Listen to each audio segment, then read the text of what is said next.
সত্যি এবার ইতিহাস গড়ল বিপিএল। প্রথমবারের মতো ভাঙলো ফ্র্যাঞ্চাইজি ক্রিকেটের নিয়ম। দুর্বার রাজশাহীর হয়ে খেলতে নামেননি কোনো বিদেশি, জানা যায় বিসিবি থেকে বাস পাঠালেও আসতে রাজি হননি রায়ান বার্ল সহ বাকিরা। কিন্তু আসলে কি ঘটেছিল তাদের সাথে? পেমেন্ট ইস্যু নাকি অন্য কিছু? কি কারণে রাজশাহীর বিদেশিরা আসেননি স্টেডিয়ামে, সেই প্রশ্নের উত্তর খুঁজবো জিসান মাহমুদের রিপোর্টে।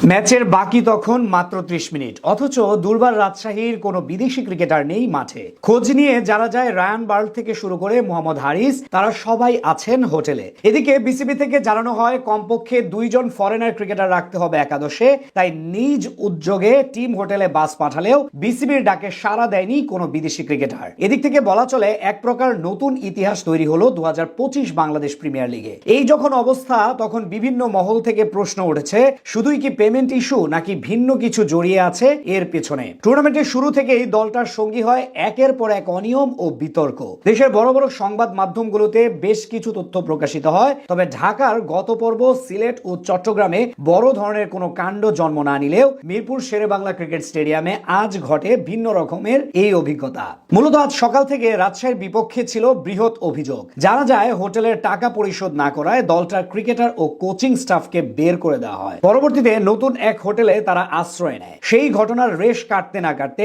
আজ রংপুর রাইডার্সের বিপক্ষে ম্যাচের আগে সামনে আসে বিদেশি ক্রিকেটারদের পেমেন্ট জটিলতা। যদিও একই দিন সামাজিক যোগাযোগ মাধ্যমে একটি ছবি ভাইরাল হয়, যেখানে দেখা যায় লোকাল ক্রিকেটাররা সবাই পেমেন্ট পেয়েছেন। সেই জের ধরেই আজ বিপিএল এ রাজশাহীর হয়ে ম্যাচ খেলতে আসেননি কোনো বিদেশি। যদিও বিপিএল এর গঠনতন্ত্রে স্পষ্টতই লেখা আছে অন্তত 2 জন বিদেশি নিয়ে কোনো দলকে মাঠে নামতে হবে। গঠনতন্ত্রে বলা হয়েছে বিপিএল এর নবম, দশম ও 11তম আসরের যে কোনো ম্যাচে কোনো ফ্র্যাঞ্চাইজিকে ন্যূনতম 2 জন বা সর্বোচ্চ 4 জন বিদেশি নিয়ে মাঠে নামতে হবে। তবে রাজশাহীর আজকের ম্যাচের আগে বিসিবিকে অনুরোধ জানায় যে কোনো বিদেশি ছাড়া তাদের যেন এই ম্যাচ খেলতে দেওয়া হয়। রাজশাহীর সেই অনুরোধের পর ম্যাচ খেলার অনুমতি দিয়েছে বিসিবি। ম্যাচ শুরুর আগে এক সংবাদ বিজ্ঞপ্তিতে এ তথ্য জানিয়েছে বাংলাদেশ ক্রিকেট বোর্ড। তবে এখন প্রশ্নটা অন্য জায়গায়। পেমেন্ট ইস্যুর কারণেই কি খেলতে আসেনি তারা? রাজশাহী থেকে জানানো হয় বিদেশি খেলোয়াড় নিয়ে তারা একটু সমস্যায় আছে। সমস্যাটা কি তা বলেনি। তারা আবেদন জানিয়েছে এই ম্যাচটা তারা বিদেশি খেলোয়াড় ছাড়া খেলতে চায়। বিশেষ বিবেচনায় বিসিবি তাদের সে অনুমতি দিয়েছে।